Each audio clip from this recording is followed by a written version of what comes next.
Hello and welcome. Today I am going to discuss about the word dogma. Dogma is an ancient Greek word and derived from the root word doxa. Dogma means, according to Greek literature, it means that something which seems true. But in which sense we are using nowadays dogma, it's quite different.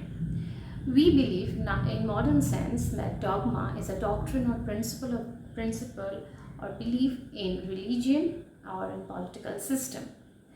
So now it is considered as the absolute truth, which was not before.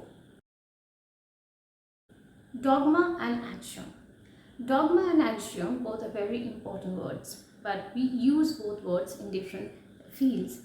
Dogma we use in political philosophy, and especially and also in society, where and we believe that dogma it is authoritative and given by some person, and also it is not self-evident, it is self-realized truth, so it can be challenged, it can be questioned, whereas axiom is a proposition which is self-evident and it is not subject to proof or disproof. Whether we want or not, this cannot be challenged or questioned. Dogma is very much necessary, or the necessary word or the discussion in political philosophy and also in religion, and axiom is required for logical analysis. Dogma and taboo, both are very important words and we use in society frequently. But I would like to add that both are malpractices in society. We need to restrain that practices. Anyway, dogma it is talking about core concept of any religion, and with the dogma we can understand, we can find many taboos related. How it is? Because the authority, those are actually preaching some ideology, they try to prevent their concept, prevent their ideology.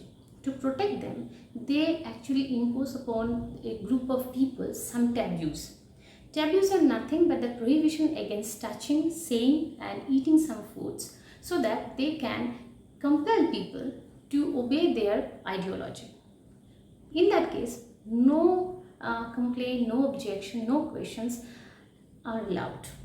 So taboo is very dangerous because sometimes people become so adamant and in maintaining their core concept, they become very rude and also apply force on others, so that they can compel other people to come to accept their own view.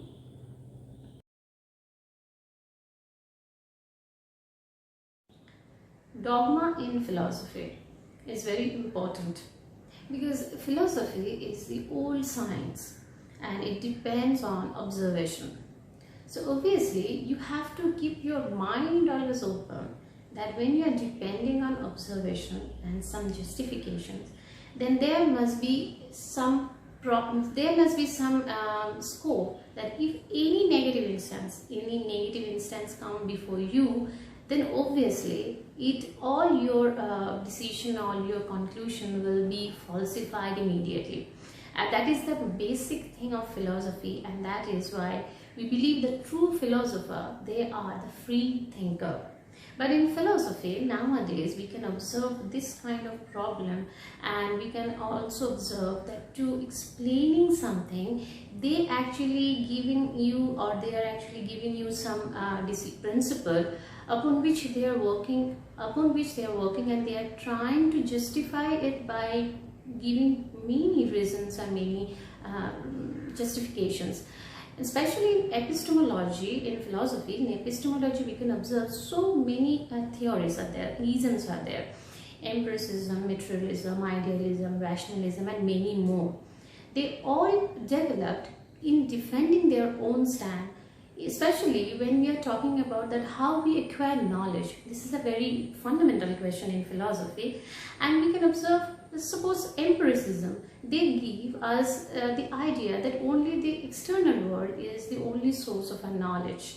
So only source of our knowledge and no other thing is responsible for constructing our own world of knowledge. Whereas rationalist people believe, no, the external world is not the only source of knowledge. Some other factors are working. We are actually rationalizing the whole data within ourselves. So these are the contradictions. These contradictions are present there, and they, in fact, one ism developed in opposing other isms. So this kind of attitudes we can observe in philosophy, and that is why scholars are raising very important questions. Dogma in science is a burning question of recent years. Many scholars put objection against the methodology of science, whether we are slowly becoming dogmatic or not. You have to understand that when we are working, especially in science, the major task of science is experimentation. So while you are doing experimentation, the scientists of modern years, they presume some some principle as absolute truth, and they're working upon that. And this is a very negative, dangerous thing, and also is a very, the aspect is impact is very negative on society. But you have to understand that no theory and no principle is absolute unless and until it has been proved over the years, and proved over the years true. So you, for example, I can say one thing, that when Isaac Newton proposed his theory on gravity and motion, that time people believed that this is the absolute truth, and this will lead us to know the universe properly, completely. But when Albert Einstein proposed his theory on special and general relativity, that time people understood that no theory is enough to explain this mystery of this universe. So we have to keep our mind open, and we have to understand that any possibility which will enrich our thought is welcome. So we have to keep in mind that discussion, experimentation, and at the same time observation, these are the three pillars for knowledge. If you discard, if you deny the importance of anyone, then your whole theory will be half truth, and you will never able to reach to know the mystery of this universe.